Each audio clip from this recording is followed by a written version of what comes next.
Oye, pero está como nevando allá. ¿Está sucia esa cámara? Sí, está como... Se ve como sucísimo. Sí, Pásale es que un... está dañado el frontal, qué pena. Ah, oye, te veo bueno. Gloria a Dios. Líder, ¿cómo estás tú? ¿Cómo te sientes? Este, Danos una breve introducción a mis seguidores de quién eres tú. ¿Cuál ha sido tu lucha? ¿Desde cuándo vienes luchando contra esta dictadura y cuáles han sido las consecuencias de la misma? Bueno, primero agradecerte por este espacio que sin duda alguna es un espacio que rompe el cerco comunicacional y logra llegar al interior de nuestra patria y mantiene informados a quienes hacen de su corazón, de su esperanza, la resistencia, y aprovechar para saludar a los compañeros que en distintos sectores y desde la clandestinidad en Venezuela, los prisioneros políticos y a todos los venezolanos de bien que resisten, ¿no? Bueno, yo me formo en el movimiento estudiantil, fui presidente de la Federación de Centros de la Universidad de los Andes. Allí construimos una referencia, una ruptura frente a todo intento totalitario de tomar la universidad, y creamos un gran movimiento autonómico a nivel nacional, y producto de esa derrota a Tarek El Examen y a todas esas facciones que querían la intervención de la universitaria, se produjo una persecución brutal. En aquel tiempo poco se conocía de lo que era la criminalización, que me llevó un año a la clandestinidad. Posteriormente pasé 2 años dentro de la Nunciatura Apostólica. Después de varios atentados logré Eso ponerme a fue resguardo. 2000, ¿qué? 2008. Sí, fue entre el 2007 y 2009. Salgo al exilio a Perú. Allí también sufrí bastante persecución, me colocaron en Interpol, pero seguimos desde allí resistiendo. Luego, cuando gano mala, me toca irme a Panamá, y allí recibo la protección y el agradecimiento del presidente Martinelli. Y bueno, de Perú regreso en el 2015 cuando se gana la Asamblea Nacional, y luego de lo que fue el saboteo de la ley de amnistía, permanezco 4 años en la clandestinidad. Y bueno, las circunstancias de la organización me llevan nuevamente al exilio, y en la preparación de pronto regreso al país como corresponde a un humilde militante de la resistencia y de la plataforma libertaria, ¿no? Ok, wow. 2008, imagínense usted, líder. No tenía, ¿qué? 7, 8 años, 9 años en ese tiempo. Yes. 10 años. Este, ¿Qué queda de la resistencia, líder? La resistencia es una expresión, es un sentimiento en que frente a un enemigo totalitario que ha derivado en una narcodictadura, son todas las expresiones que a las distintas etapas de la historia de la lucha contra el socialismo del siglo XXI y esta deformación que hicieron de nuestra nación, la persecución brutal, es la expresión de los distintos procesos de juventudes democráticas, de organizaciones sociales y populares que decidieron enfrentar por la vía de la acción directa, de la resistencia, de la barricada, a toda forma de expresión del régimen totalitario.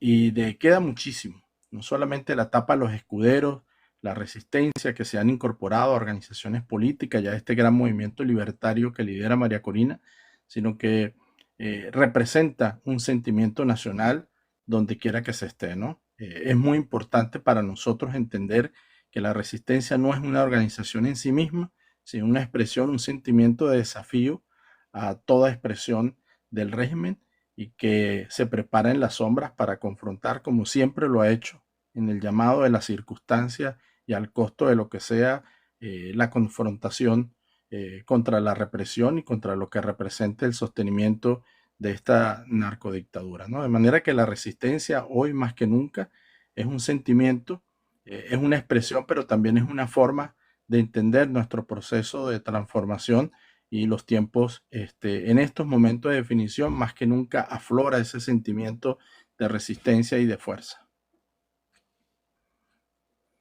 Han habido muchos años de lucha y muchos liderazgos y muchos procesos y reinicio de procesos. ¿Por qué creen que se ha extendido tanto, líder? ¿Por qué no se ha logrado sacar al chavismo? Si usted narra que desde el 2008 ya venían ustedes haciendo un trabajo contundente, denunciando las violaciones de derechos humanos, la persecución. ¿Por qué a pesar de que se ha hecho tanto esfuerzo, la asamblea, el interinato, las protestas en sus diferentes etapas, qué ha faltado? Mira, kilómetro, ningún pueblo en la historia de América Latina ha luchado como ha luchado el pueblo venezolano, que le ha tocado unas circunstancias enormes, de enormes dificultades, de traiciones internas.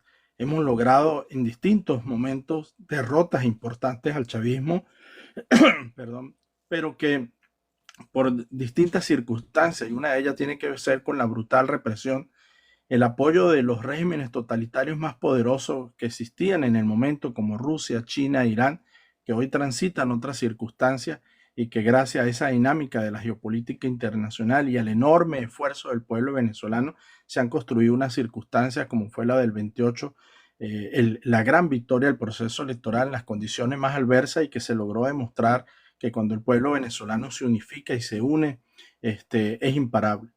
Hemos logrado transformaciones increíbles. Yo puedo citar, por ejemplo, lo que fue la gran toma de Caracas, cómo fue traicionada en su momento por la dirigencia que estuvo allí.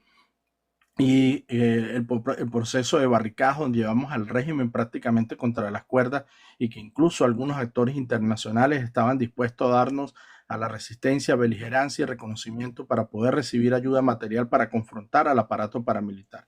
Hoy las circunstancias son extraordinarias, hay un mando en la dirección política de las fuerzas democráticas, en el caso de María Corina Machado y todo ese Estado Mayor que la acompaña, de gente probada en la batalla que no va a traicionar ni traicionará el gran esfuerzo popular y esta organización en la sombra, este gran ejército de ciudadanos que está allí para cuando corresponda.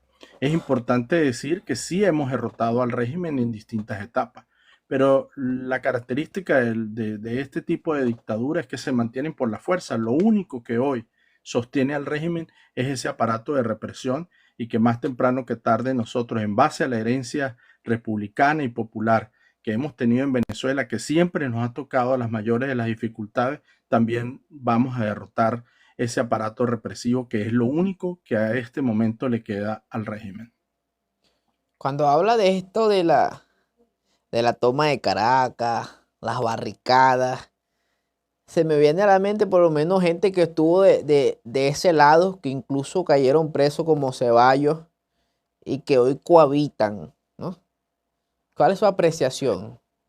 Bueno, Ceballos fue la construcción a través de los mecanismos y que quedó demostrado en que la organización que militaba se equivocó. Nosotros siempre lo denunciamos como un colaborador e incluso eso nos llevó porque siempre cuando uno asume una posición crítica no es simpático, pero para nosotros siempre fue un traidor en el Táchira, nunca tuvo un liderazgo estudiantil, nunca ganó una posición, era un tipo agradable, buenachón, y que todos estos, a veces los medios de comunicación se equivocan en construir algunas actividades mediáticas, pero siempre fue un cobardón en el Táchira, donde yo vengo.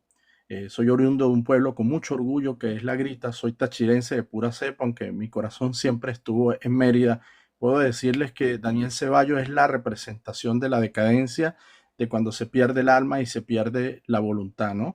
Hoy es una figura patética y que hay que llamar las cosas por su nombre y de manera directa, ¿no? Y así cualquiera de esos colaboracionistas que han venido haciéndole juego al régimen terminarán como han terminado siempre en el basurero de la historia, ¿no? Nuestras banderas históricas, kilómetros que hemos sostenido a lo largo de todo este proceso de lucha, de emancipación democrática, es lo que hoy nos mantiene aquí, contra todos los recursos, contra toda la enorme maquinaria que en algún momento tuvo el chavismo. Aquí nosotros seguimos de pie y bajo un liderazgo muy sólido como es el de María Corina. Por cierto, ya que nombra a la líder, ¿cuál es su apreciación de la líder, de María? María Corina es una mujer consustanciada con el momento histórico que está viviendo Venezuela y el mundo. María Corina ha logrado nuclear una experiencia de recorrer al país durante muchos años, la madurez que ha alcanzado a nivel político, pero también ese proceso de transformación que viven los seres humanos cuando se entregan de corazón y de fe a una lucha. María Corina, por primera vez el régimen no conoce los movimientos del proceso democrático, fue rápidamente reprimida y pasado a la clandestinidad con una valentía enorme.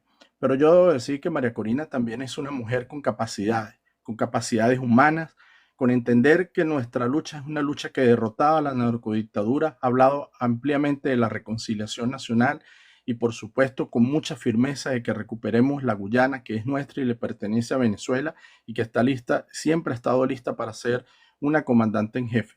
Pero en este momento María Corina lidera un movimiento democrático, lidera una lucha de liberación nacional que agrupa a todos los factores de una nación, desde los sectores de la resistencia espiritual, política, social, popular, el enorme reconocimiento que tienen las organizaciones sociales, hablan del talante democrático, pero también de la capacidad humana, ¿no? Por encima de todo es madre, por encima de todo es mujer, y ha demostrado esa capacidad de unificar. Hoy, María Corina ha demostrado una solidez política, un reconocimiento internacional que debemos decir que debe ser orgullo para los venezolanos, pero sigue siendo una mujer sencilla, una mujer de gran temple, de gran dureza, que el chavismo no ha logrado intimidar, no ha logrado acorralar y que hoy por hoy en la clandestinidad sigue dirigiendo esta gran resistencia democrática que es amplia y que no solamente en Venezuela, sino una resistencia que se extiende donde está la diáspora venezolana. Donde quiera que haya un venezolano, ahí hay una barricada espiritual y personal de resistencia. Y de Edmundo González, líder, ¿cuál es su apreciación del presidente electo? Es un hombre, tuve la oportunidad de conocerlo cuando fui invitado al principal evento de seguridad que se hace en el mundo, en la ciudad de Múnich. Es un hombre profundamente espiritual, es un hombre católico, es un hombre, es un caballero, es un diplomático, es un hombre de concertación, es un hombre de paz. Creo que es un equipo extraordinario, es un hombre que le tocó unas circunstancias muy difíciles. Hoy su yerno está prisionero, su familia amenazada y con la sencillez y el reconocimiento. Yo creo que es la expresión de un hombre que está listo para asumir la concertación en un país y eso es lo que ha hecho, lo tenemos que cuidar mucho, hay que cuidarlo mucho, hemos sabido de los intentos por parte del régimen para causarle daño físico, para eliminarlo y por eso todos debemos cuidar mucho el mundo, no solamente en el pensamiento, en la oración, sino el acompañamiento frente a la desinformación, a los laboratorios que salen desde Rusia para tratar de presentarlo como que no está allí, como que es una persona cansada, como que no se puede, como ausente. Al contrario, creo que es una demostración de un hombre sabio, un hombre que está reflexionando las líneas maestras para que cuando corresponda. Pero sabemos que en él reside la voluntad popular, las actas están en el Banco Central de Panamá, sabemos que ahí hay una verdad histórica y por eso es tan importante ese regalo, esa circunstancia tan especial que a veces aparece en la historia de los países y que es un hombre que sin duda alguna es como un papá para todos, que ha sabido que no es un hombre de odios, que no es un hombre de factura, sino que es un hombre que tiene la capacidad de extender la mano a todos los venezolanos para el proceso de reconciliación y perdón nacional. Es correcto, muchos lo llamaron el presidente de la transición, ¿no? Porque tiene un perfil bien pacífico, bien centrado para llevar a cabo la transición que pienso que va a comenzar muy pronto, o que ya comenzó, como me dijo Wilmer antes de bajarme en el live anterior. El proceso ya comenzó en las primarias. Ah, por cierto, fue el diputado Richard Branco el que me dijo, el proceso comenzó de cambio, de transición en las primarias, se confirmó el 28 de julio y ahora estamos en un punto de no retorno con ¿cómo lo llamarías? Esta posición tan drástica que ha tomado los Estados Unidos en cuanto al régimen de Maduro. ¿Cuál es su posición acerca de los acontecimientos que están sucediendo en este momento con Mira, el cartel de kilómetros, los tú soles? y quien no nos escucha durante años, a mí me correspondió comenzar un proceso de denuncia hacia Tarek El Exami. La mayoría conoce la persecución de Tarek El Exami a mi familia, a mí, a nuestro entorno, a nuestra organización. el narcotráfico terminó permeando todos los espacios del régimen chavista y llevó al sacrificio y al martirio de periodistas, de investigadores, de agentes. Siempre no solamente fue un trabajo de denuncia, sino investigación de muchas personas arriesgaron su vida, horas interminables en comisiones de inteligencia de otros países, el esfuerzo que hicieron los comunicadores frente a una poderosísima maquinaria económica con la compra de medios de comunicación en Venezuela que provenían del narcotráfico, con la compra de medios en Bolivia, en Ecuador, toda esta estructura totalitaria que diseñaron a través de la propaganda, que el aparato de propaganda del régimen tiene el presupuesto de cualquier país centroamericano, y finalmente se impuso lo que habían convertido lo que fue una gran nación como Venezuela. Entonces, hoy, frente a esto, una nación que tiene una responsabilidad en la seguridad internacional y que se está conformando una coalición de países del Caribe que en otrora algunos fueron aliados del régimen, que hoy desde la candidata del Partido Comunista Chileno hasta otros sectores dentro de Brasil, incluso sectores que en algún momento apoyaron, son hoy los principales críticos hacia este modelo que ha terminado en el crimen transnacional, en el crimen organizado que tanto daño le ha causado a la imagen de los venezolanos y que lo que convirtieron. Tal el examen es el ideólogo de decir que una de las armas silenciosas contra los Estados Unidos era la exportación del narcotráfico. Hoy se apresuran pero hay demasiadas evidencias a lo largo de todo este tiempo y hoy tienen que enfrentar las consecuencias, ¿no? El deber nuestro, nuestra principal mandato siempre como activistas, como disidentes democráticos, es el derrocamiento de esta narcodictadura. Las demás circunstancias geopolíticas que están en el desarrollo, ellos van a tener que asumir. El régimen espera una acción convencional, eso no va a suceder. Hoy Estados ¿Cómo Unidos sería siempre ha esa sido... salida, según su experiencia personal? ¿Cómo usted ve esa salida de Maduro del poder? Lo primero que hay que muy rápidamente, no se necesita hacer un PhD en análisis para demostrar que, por ejemplo, el ejercicio de propaganda que hicieron con la reserva llevaron a firmar los mismos de siempre, ¿no? Las manifestaciones ni siquiera han existido, no ha habido una solidaridad latinoamericana, ni siquiera los sectores más recalcitrantes de la izquierda han venido a pronunciarse. Y comienza entonces ahora a las organizaciones que el régimen precisamente durante años ha dicho que no vayan a Venezuela, que ha negado los pronunciamientos de Naciones Unidas sobre la situación de nuestros prisioneros políticos, los desaparecidos, las desapariciones forzosas, el desplazamiento forzoso. Entonces hoy sí cuentan las Naciones Unidas, después va a contar el Vaticano, después será la OEA, después será la Corte. Entonces comienzan a haber unas enormes contradicciones dentro del propio sistema. Ciertamente, estos regímenes, sabemos la experiencia, cómo han terminado. El narcotráfico o el crimen organizado no solamente es lo que implicó todo este proceso de comercialización de la droga. O sea, hoy, en este momento, el régimen tiene graves problemas económicos porque la toma del Caribe por parte de fuerzas, porque es la utilización de aeronaves, de estructura, de radares, de toda una infraestructura del Estado puesta al servicio del narcotráfico. Ese es el cartel de los soles, indistintamente de las promociones, en los generales, siempre era una articulación.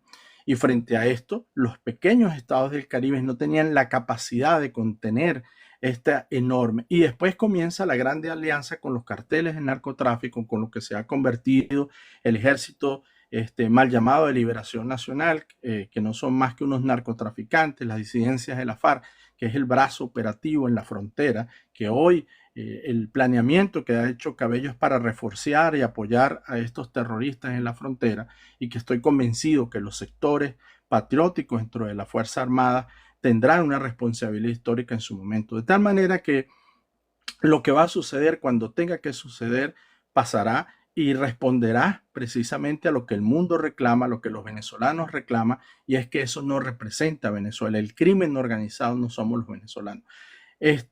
Y necesariamente los tiempos de las acciones multilaterales, porque es una coalición. Estados Unidos está atendiendo esta demanda con fuerzas internas dentro de la Fuerza Armada. ¿O es que quién da la información? La información precisamente sale de los sectores de la Fuerza Armada, para la interceptación que están haciendo de los cargamentos en el Caribe. Entonces, los momentos militares, los momentos de la estrategia no necesariamente son los momentos de la política, de la coyuntura.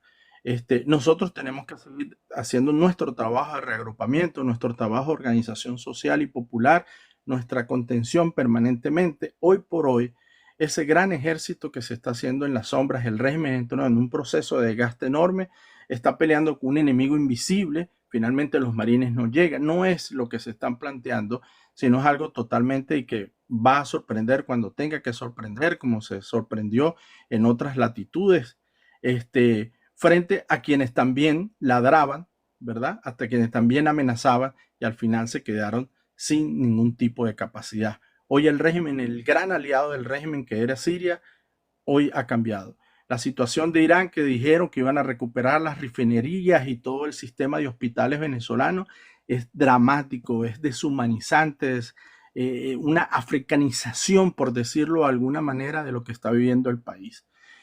Hoy por hoy la crisis de gasolina es mayor y eso el régimen intenta que pase desapercibido. La subida del Rusia, dólar. La subida del dólar. el dólar paralelo que está simplemente, entonces es una acción criminal, es una forma de genocidio social o humano que se está llevando hacia los venezolanos. De tal manera que ¿Cree que cualquier haya acción, fracturas en los no, últimos? sin duda hay fracturas, por eso es que el enorme soporte que tiene el DIGESIN, incapacitado para alguna acción de defender las fronteras en Guyana o lo que pasa, simplemente se ha convertido en esa guardia pretoriana, pero que finalmente será rebasada por los acontecimientos, ¿no? No solamente que hay fracturas, sino que todo este posicionamiento lo han hecho a partir de la reserva, que han tratado de instrumentalizar dolorosamente a las personas mayores, a nuestros viejos, nuestros abuelos, que con tanto cariño, simplemente por una situación de sumisión. El comportamiento de opresor para la manipulación ha quedado finalmente en evidencia frente a los venezolanos, que la gran convocatoria simplemente una vez más quedó el régimen en una gran soledad. Entonces, los venezolanos han aprendido esta dinámica simétrica, esta forma de lucha no convencional en que el régimen intenta atemorizar, intenta demostrar, y los venezolanos han seguido su actividad. Pero te voy a decir algo, kilómetros, los venezolanos estos años nos hemos endurecido aquí y aquí, de caminar por los desiertos, de caminar por la selva, miles de kilómetros de asfalto, viviendo en situaciones interminables, en carretera, en situaciones inimaginables. Nos hemos endurecido, pero los venezolanos tenemos muy claro quiénes son los responsables y el momento de ajustar, el momento de las circunstancias. Como dice eso tan hermoso en Proverbios, en Eclesiastes, perdón, todo tiene su Tiene tiempo. su tiempo bajo el sol. Y eso yo invito mucho a reflexionar sobre Eclesiastes en este momento para cada uno de los venezolanos. Ahí hay un ejercicio de fuerza, pero también un ejercicio de determinación. Nosotros somos, como siempre le decimos, somos la tierra prometida de América Latina y no hay fuerza que pueda detener que los venezolanos vamos a juntarnos nuevamente en nuestra tierra. Eso es imparable. Amén. ¿Qué es lo primero que va a hacer al llegar? Bueno, comandino, bueno, tú sabes que mi madre murió en un allanamiento. Yo nunca he podido vivir el luto, nunca he podido ir al cementerio. Lo primero es, yo creo que debemos estar listos para reconciliar al país. Justicia, por supuesto, bajo los procesos de justicia transicional que se han vivido en Ruanda, en Sudáfrica, en Chile, en Perú. Pero yo creo que lo más importante para cada venezolano es ese momento de silencio, de regresar a su tierra, de visitar a sus muertos, de reencontrarse y de aportar, porque yo creo que la gran experiencia de los venezolanos en esta enorme diáspora es el aprendizaje, no solo del conocimiento, sino del trabajo, de la bondad, de lo que es amar a nuestra tierra. Y que yo puedo decir que el 99% de los venezolanos que han salido salieron bajo una situación forzosa en la que nunca se vieron interpretados. Entonces, mi regreso es como el de cualquier venezolano para ir a su tierra y para labrar y para hacer lo que nos corresponde en ese momento. Pero al país tenemos la capacidad de reconstruir. Mira, lo que los venezolanos hacen en la España despoblada, lo que los venezolanos emprendimientos a nivel académico, científico, cultural, musical, intelectual, del trabajo, del reconocimiento que tenemos, más allá de la propaganda que a veces se quiere hacer de los venezolanos negativa, es impresionante. Nos quieren en el mundo. Sin embargo, enfrentamos la naturaleza de una migración masiva con las dificultades que eso implica, pero por eso hemos convertido, el dolor lo hemos convertido en una forma de alegría. O sea, cada venezolano cuando se va, vive con el país en su corazón y en sus pensamientos. Y eso, con mucha humildad, voy a decir que es una fuerza muy poderosa. O sea, no hay un solo venezolano que diariamente no se desayune con las noticias de Venezuela y no se conecte con un familiar, no ayude a un familiar, no esté conectado con su país. Eso es algo que habrá que escribirlo por muchísimos años, de lo que significa ese amor que no solamente está en nuestro torrente sanguíneo, sino que forma ya parte de nuestra cosmovisión cultural y espiritual. Y aparte todo el aprendizaje. Tenemos casi el 25% de la población fuera del país, que en un eventual cambio que ya va a venir en el nombre de Dios, si regresa a la mitad de los que están afuera, vienen con otra mentalidad. ¿Ves? Vienen con otro. O sea, me pasó a mí a nivel personal. Yo después que salí de Venezuela entendí muchas cosas, vi muchas cosas, experimenté lo que es la calidad de vida, sé lo que se puede hacer y lo que no. Y entonces cuando uno aprende estas experiencias, uno va a regresar con este conocimiento y con este nivel y con estas expectativas sobre todo. Porque si podemos hacerlo aquí afuera, imagínate en una Venezuela sin socialismo, ya sin dictadura, toda esa gente regresando, toda esa gente aparte con capital, porque muchos van a vender lo que tienen y van a decir, voy a montar ahora mi negocio en Venezuela, como lo vi aquí, como lo aprendí aquí.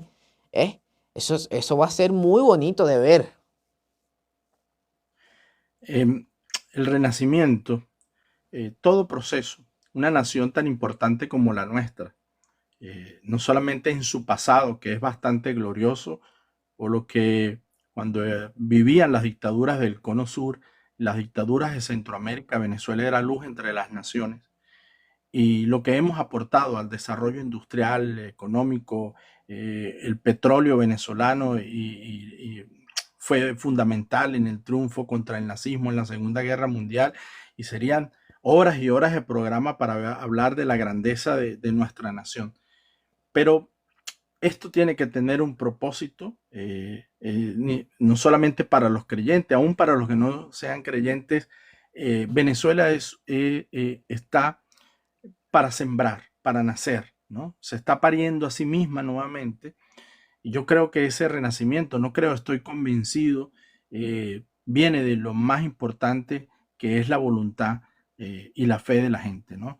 Entonces, ese gran, a mí no me gusta llamarlo capital, pero bueno, ese gran acervo humano que estamos recogiendo en todas las culturas del mundo. Los venezolanos estamos en algo así como 110 países del mundo, en todas las sociedades, en todas las expresiones de las culturas más avanzadas, de los países más desarrollados, pero también de otras experiencias culturales en los países andinos, en los países del Cono Sur, en Paraguay, Uruguay, en Sudáfrica, en Nueva Zelanda, en Australia.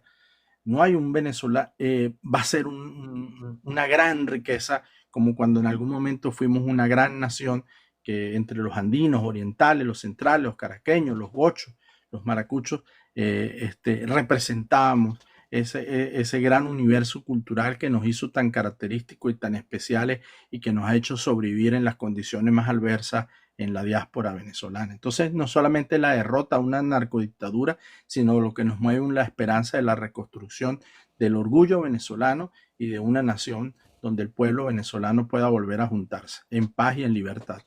Amén, lo creo. Líder, para concluir, ¿en qué etapa estamos? ¿Estamos cerca? ¿Seguimos lejos? Estamos en un momento de grandes definiciones. O sea, hay una táctica, hay una gran unidad en la diversidad. Aun cuando hayan tácticas distintas, María Corina ha marcado una estrategia. Hemos pasado por quebrarle los huesos a una dictadura que hasta hace muy poco lucía muy fortalecida. Hemos quebrado esas lanzas. Los tiempos de definición, yo siempre lo llamo como el individuo flotante frente a ese enorme poder que son las redes sociales, a veces intensifican las emociones. Sí. Sin embargo, los procesos de independencia, los procesos de libertad de las naciones tienen una transitoriedad. O sea, aquí ya la gente, ¿ok? Se ha desprendido del chavismo. El chavismo hace un gran esfuerzo por mantener, o sea, ya lo que está defendiendo es el Estado, lo poquito que queda arriba, ese sentido de poder.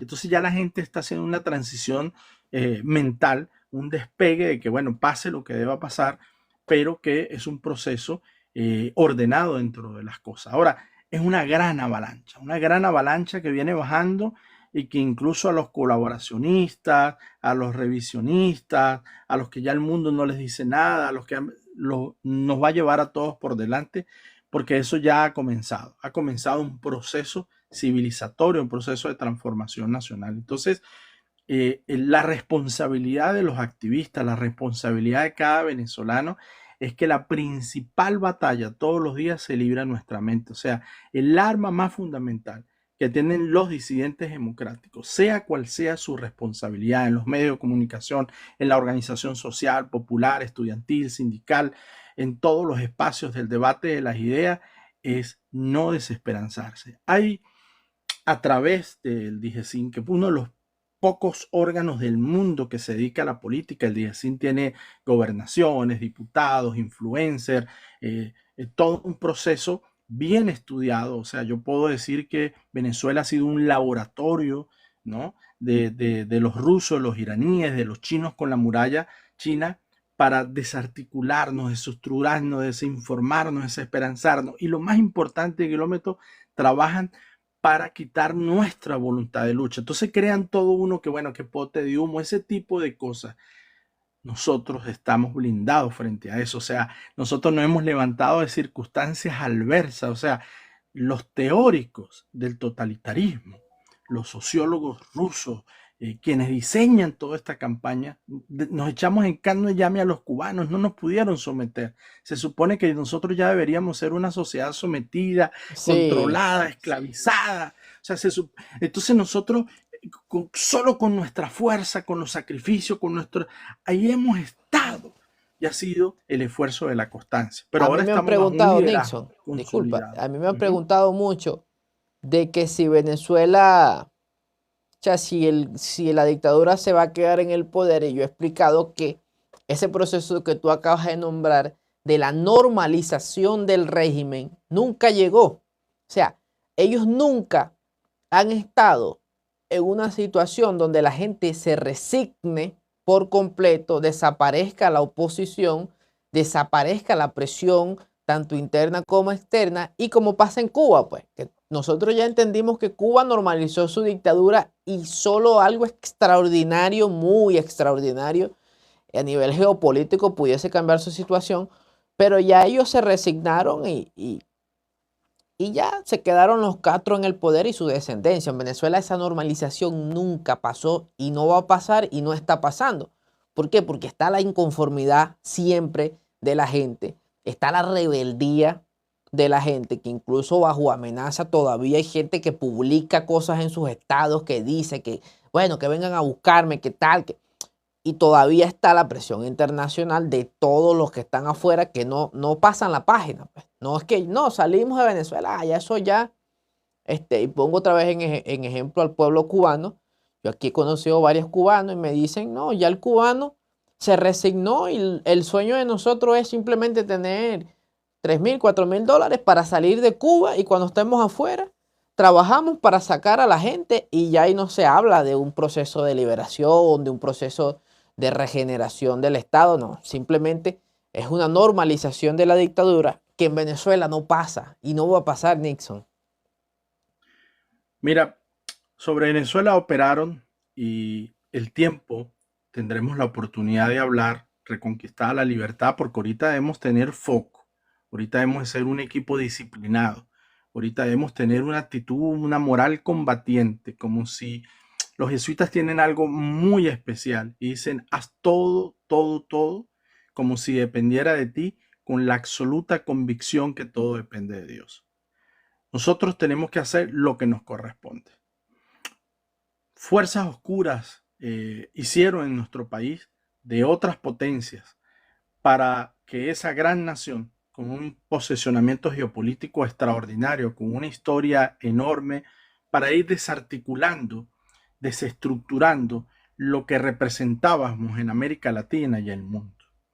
Hoy la causa libertaria de Venezuela, solo que nosotros la hemos vivido y somos una generación, y tú que eres joven, y me emociona mucho cada vez que yo veo a un joven marchando en cualquier parte del mundo, diciendo, opinando, informándose. Nuestra lucha no fue en vano, ni los sacrificios, y a los hermanos que sacrificaron sus vidas, no solamente los pondremos una piedra inmortal, sino que será un ejemplo vivo de que nosotros nos negamos a perder nuestra nación.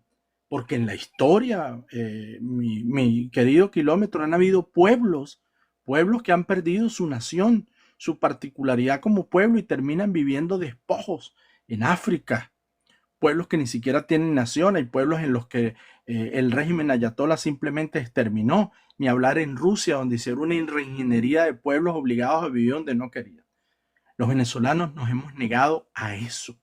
Incluso los sacrificios económicos, personales, humanos, porque hay que ver en las condiciones. Ayer reflexionaba con un grupo de jóvenes y decía, mira, sobrevivimos a Chávez con todo el poder que tuvo, con una maquinaria del partido Estado que quiso convertir a los ciudadanos en soldados, en obediencia, con ese culto a la personalidad. Y ahí resistimos. Resistimos a vivir en casas y apartamentos con 20 personas allí, que tenemos que esperar una hora para bañarnos, a los campos de refugiados, a vivir con una comida en el estómago, a ir a trabajar, a caminar porque un pasaje, a vivir la xenofobia y todo lo demás. Pero el orgullo nacional, el orgullo de ser venezolano, y cada vez que un venezolano se destaca en cualquier quehacer, desde hacer arepa hasta la música, ahí todos lo celebramos con una emoción increíble. Y eso es una alegría que nosotros le hemos llevado a todas las culturas. Yo estoy, por ejemplo, en Alemania, y la admiración por los venezolanos es grande. Pero el venezolano va a regresar. Ahora, ¿cuál es el momento de definición? Un momento de definición es porque ya el Estado totalitario ya no tiene ningún tipo de narrativa. Su proceso histórico del socialismo del siglo XXI ni siquiera pudo realizar. Hoy el país se sostiene con las pocas obras que dejaron de la lo que ellos llaman la Cuarta República, que fue un proceso democrático increíble de alternancia del poder, y no han construido una sola escuela. Las carreteras se han dañado, todo el proceso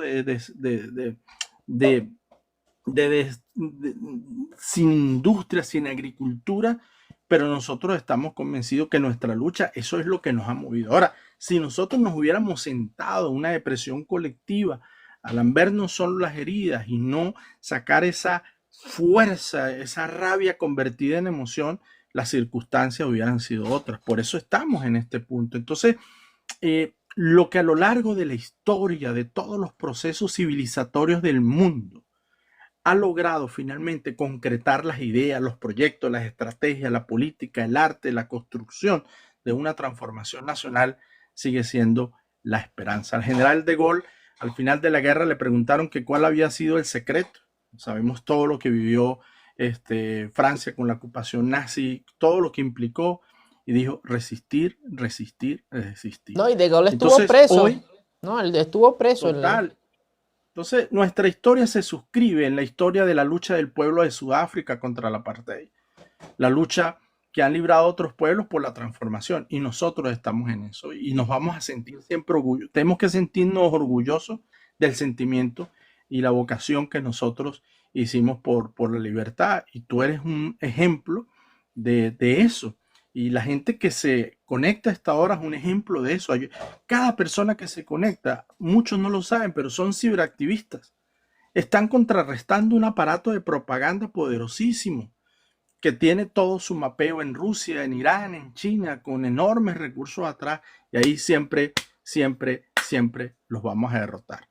Entonces, bueno, quería darte las gracias a ti y a todas las personas que se conectaron, y que sepan que en este momento cuando la resistencia pareciera está en todos lados, porque hoy por hoy es un gran ejército invisible que tendrá su presencia cuando el momento y la patria llamen, y convencido de que tenemos un liderazgo comprometido que nunca va a traicionar los ideales históricos de república, libertad y Venezuela que hemos levantado, y que siempre debemos decir que Venezuela es, y con mucho orgullo, nuestra tierra prometida.